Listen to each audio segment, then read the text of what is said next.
Mummy, आपने जैसा कहा था हमने वैसा ही किया, लेकिन देखिए ना, विवेक का हाल तो वैसा का वैसा ही है। घर में ना सुबह का नाश्ता बनता है और ना खाना। नौकरी पर जाने की बात करूं तो खाने को दौड़ते हैं मुझे। हाँ मम्मी, मैंने भी सुमित को कितनी बार कहा कि अगर नौकरी नहीं करनी तो कोई छोटी सी दुकान ही खोल लो, घर का खर्चा कैसे चलेगा। देखो दोपहर के 12 बजने आए और जनाब अभी तक सो रहे हैं। हाँ मम्मी, ईशा और सुहाना ठीक कहती हैं। अविनाश का भी यही हाल है। जब मैंने अपनी प्रेगनेंसी के बारे में कहा तो मुझसे कहने लगा, अरे दूसरी लड़कियां तो 9-9 महीने तक नौकरी करती है, बस डिलीवरी के टाइम छुट्टी लेती है। मोहिनी, तुम भी नौकरी करो। अब मुझे कहाँ नौकरी मिलेगी। मम्मी बताओ अब मैं क्या करूं। हे भगवान, क्या सोचकर घर जमाई दामाद लाई थी मैं कि मेरी बेटियां मेरे पास रहेंगी और खुश रहेंगी, लेकिन इन आलसी दामादों ने तो हमारी जिंदगी को भी प्रॉब्लम में डाल दिया है। मैं तो कहती हूँ मम्मी, हम लोग वापस अपनी जॉब पर जाना शुरू कर देते हैं। बता देते हैं इन लोगों को कि हमने प्रेगनेंसी का बहाना किया है। नहीं नहीं बेटा, ऐसी गलती भी मत करना। अगर तुमने ऐसा किया तो इन तीनों की आदत और खराब हो जाएगी। अरे आज नहीं तो कल कभी तो तुम प्रेग्नेंट होगी, तब वापस यही प्रॉब्लम आएगी, तब क्या करोगी तुम तीनों। हाँ मम्मी, आपकी बात तो बिल्कुल सही है। इन लोगों को तो सुधारना ही पड़ेगा। लेकिन कैसे? अपने बच्चों के आने की खबर सुनकर भी इन लोगों पर कोई असर नहीं हो रहा। पैसे कमाने के लिए घर से बाहर निकलना ही नहीं चाहते ये तीनों।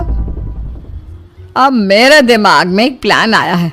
तुम तीनों चिंता मत करो, उन तीनों को बुलाओ, फिर मैं बात करती हूँ। थोड़ी देर बाद कावेरी जी अपने तीनों दामादों को सामने बुलाकर अपनी बात कहना शुरू करती हैं। अविनाश, सुमित और विवेक, देखो बेटा, मैं ना तुम तीनों से बड़ा प्यार करती हूँ, इसीलिए तो तुम्हें घर जमाई बना कर रखा है मैंने। अरे मम्मी जी, सीधे सीधे कहिए ना, क्या बात है। प्यार तो हम भी आपको बहुत करते हैं। अरे मम्मी जी, आपकी इज्जत भी बहुत करते हैं। अरे भाई, आपके जैसी सास और कमाने वाली बीवी सबको मिलती है क्या? हाँ मम्मी, विवेक और सुमित ठीक कह रहे हैं। आपकी बेटी से शादी करके मेरी तो जिंदगी ही अच्छी हो गई है।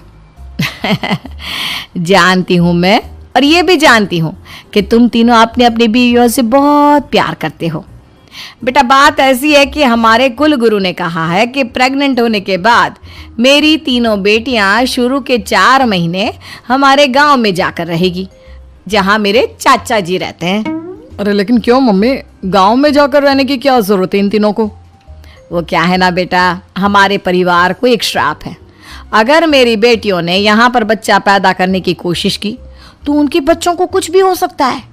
इसलिए अब से लेकर 4 महीने पूरे होने तक इन्हें गांव वाले घर में रहना पड़ेगा। हाँ तो इसमें प्रॉब्लम क्या है मम्मी जी, हम भी वहाँ जाकर रहेंगे, पिकनिक मनाएंगे। अरे भाई, बीवी जहाँ हम भी वहाँ। हाँ यार, आइडिया तो बहुत अच्छा है। शहर की जिंदगी में रह रहकर परेशान हो चुके हैं, अब कुछ दिन गांव में बिताएंगे। तुम लोग समझने की कोशिश क्यों नहीं करते। तुम में से कोई भी वहां नहीं जा सकता, और मैं यहाँ रहूंगी ना तुम तीनों के साथ।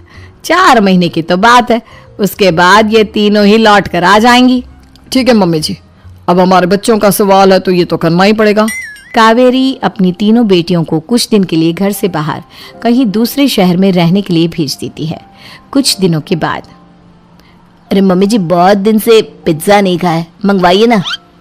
क्या बताऊं बेटा, पहले तो बेटियां खर्चा दे देती थी क्योंकि उनकी नौकरी थी, लेकिन अब तो मेरे पास पैसे ही नहीं बचे। थोड़े बहुत पैसे हैं जो बच्चों की डिलीवरी में काम आएंगे। लेकिन मम्मी जी, आपकी बेटियों को वापस आने में तो अभी बहुत वक्त बाकी है। वही सोच सोच कर परेशान हो रही हूँ। सोच रही हूँ कल से दूध भी बंद करवा देती हूँ। अब दूध वाले को देने के लिए पैसे भी तो नहीं है ना। अरे नहीं नहीं मम्मी जी, अगर दूध भी बंद करवा दोगी तो मुझे चाय कहाँ से मिलेगी, और चाय के बिना मैं तो मर ही जाऊंगा। क्या करूं बेटा, इसके अलावा हमारे पास कोई ऑप्शन नहीं है। मेरे पास पैसे ही नहीं बचे। इस तरह कावेरी जी धीरे धीरे अपने तीनों दामादों को पैसे देना बंद कर देती हैं और घर में खाने पीने की चीजें लाना भी बंद कर देती है। अब वो तीनों बुरी तरह से परेशान होने लगे थे और इसलिए एक दिन तीनों प्लान करके घर से बाहर निकलते हैं और बाजार में जाने के बाद, यार अच्छा खाना खाए हुए कितने दिन हो गए, पता नहीं कब अच्छा खाना मिलेगा। हमारी बीवियों के जाने के बाद तो हमारी हालत भिखारियों जैसी हो गई है यार। कुछ भी हो, मुझे तो आज पिज्ज़ा खाना ही खाना है। जेब में 1 रुपया नहीं है और पिज्जा खाएगा, कहाँ से आएंगे पैसे? अरे देख वहाँ सामने बोर्ड पर क्या लिखा हुआ है, कंप्यूटर पर काम करने के लिए एक आदमी की आवश्यकता है। भाई मैं तो जा रहा हूँ, काम करूँगा और शाम तक पैसे लाकर आराम से पिज्ज़ा खाऊंगा। जा जा, तुझे कोई काम नहीं देने वाला, हम तो घर जा रहे हैं। चल भाई सुमित। सुमित और अविनाश वहाँ से चले जाते हैं और विवेक उस कंप्यूटर शॉप पर सारा दिन काम करके 5,000 रुपये कमा कर घर लौट कर आता है और अपने खाने के लिए अच्छी अच्छी चीजें भी लेकर आता है।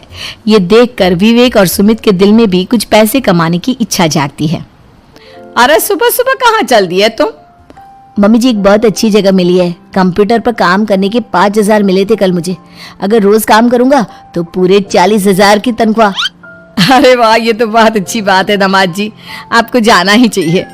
सुमित और अविनाश विवेक को इस तरह तरक्की करते देखकर परेशान हो जाते हैं और वो दोनों भी काम की तलाश में निकल पड़ते हैं। धीरे धीरे उन दोनों को भी काम मिल जाता है। अब कावेरी के तीनों दामाद छोटी मोटी नौकरी करके अच्छा पैसा कमाने लगे थे। एक दिन कावेरी उन्हें अपने पास बुलाती है। अरे वाह, विवेक 40,000 कमा लेता है, अविनाश 60,000 और सुमित तुम भी 40,000 के आसपास कमा ही लेते हो। कुल मिलाकर तुम अच्छे खासे पैसे कमा रहे हो बेटा। हाँ मम्मी जी, बहुत मजा आता है जब महीने के एंड में मोटी रकम हाथ में आती है। पूछिए मत मम्मी जी, घर में रहकर रोटी बना बना कर और तो जैसा महसूस होने लगा था मुझे तो। हाँ बेटा, तुम तीनों की बात तो बिल्कुल ठीक है। और जानते हो, अब तुम तीनों की पत्नियां भी वापस लौट कर आने वाली है। लेकिन मम्मी जी अभी तो उन्हें गए सिर्फ 2 महीने हुए हैं, आपने तो कहा था वो 4 महीने के बाद लौट कर आएंगी। ऐसा कुछ नहीं है बेटा, मैं सिर्फ तुम तीनों को सबक सिखाना चाहती थी कि आदमी घर में बैठकर बीवी की कमाई खाता हुआ अच्छा नहीं लगता। इस दुनिया में हर इंसान को मेहनत करनी चाहिए, काम करना चाहिए, चाहे वो औरत हो या आदमी, ताकि अपने परिवार को संभाल सके। कावेरी की बात सुनकर उन तीनों को अपनी गलती का एहसास होता है और कावेरी उन्हें सच बता देती है कि ईशा, सुहाना और मोहिनी शहर में ही कहीं दूसरी जगह रह रहे थे। शाम के वक्त उन तीनों की पत्नियां लौट कर आ जाती है और कावेरी जी का परिवार एक खुशहाल परिवार की तरह रहने लगता है।